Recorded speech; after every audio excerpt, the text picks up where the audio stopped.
Hey guys, Mr. Benora here. This is Story Jumper. Um, so your teacher will give you a username and password, and once you have that, you can go to log in. Now the username that I will be using is Volt Student, and the password is a secret. Shh. Once I hit log in, it's going to ask me to create a new password. I don't want Google Smart Lock to save my old password because it's about to change. So the new password will be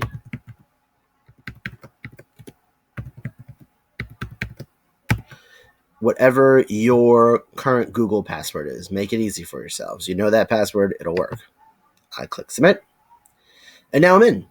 I can have Smart Lock remember this one, but I'm gonna go ahead and say no. Okay, so I am going to make a new book. And I have all of these templates to start with. But I'm going to start with a blank template just because that gives me the most choice in making a new book. Now, the first time it loads up, I can watch this video to see how Story Jumper wants to show off their tools. I've already seen this video. You are more than welcome to check it out. It is very useful and help me, do what I'm showing you now. Anyway, once you get started, you have your pages down here, right? Page 1 through, let's see how much we go to, 13, 14, 15. Okay, so we have 17 pages total. Okay, you can add pages with this button,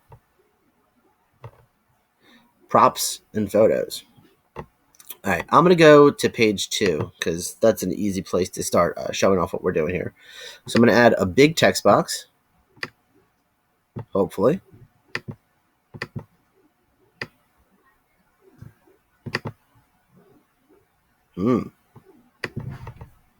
There it is. So a big text box. Hello, world.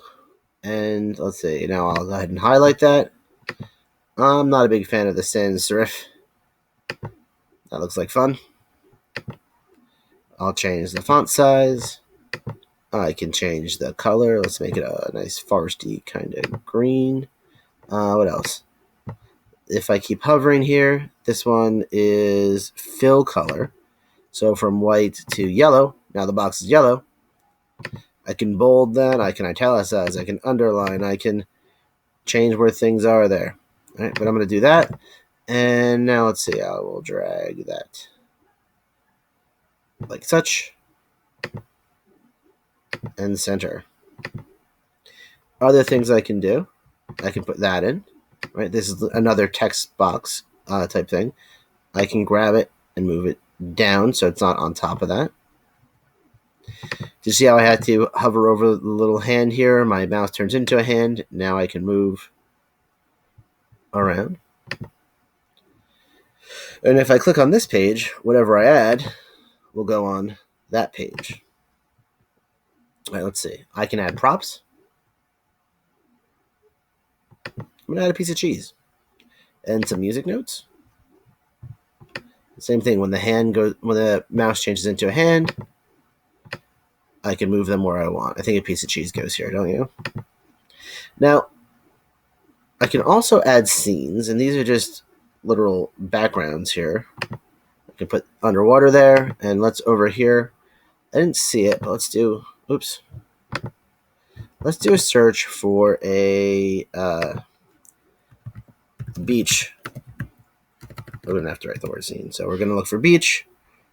There we go. Beach. Now I have my beach over there. All right. Now let's say you do a search and nothing comes back and there's just nothing that you want to do. You can go to photos and you can search your own photos that you've uploaded, or you can upload photos. Upload by browsing. So any photos that you've saved off the internet, any photos that you've saved to your computer or in your Google Drive, you will be able to insert here in to this program, which makes it much easier to really get the right background that you're looking for. Now, I don't use this computer very much, so I don't have any photos here. You can even draw a background in Google Drawings and upload that as the background in your Story Jumper. So there's just a ton of cool things to do and ways to mess around.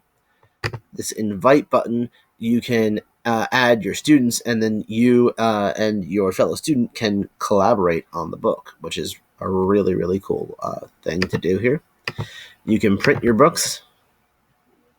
All right, but this is where Story Jumper makes their money. So if you go to print, you get a black and white print one time, so you could print that out there for free. The rest obviously cost money. And then let's see. Is there anything else that you would need to see? You can share your book.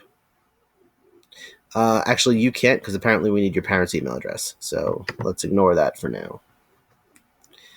And then you can log out there. Now, I went back to my Story Jumper homepage here.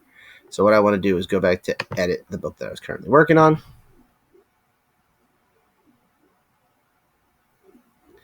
So if you do build something, you can always ask for a present to get that printed. But there's really some really cool tools here, and I think you guys are going to do a really good job with it. Let me know if you need help.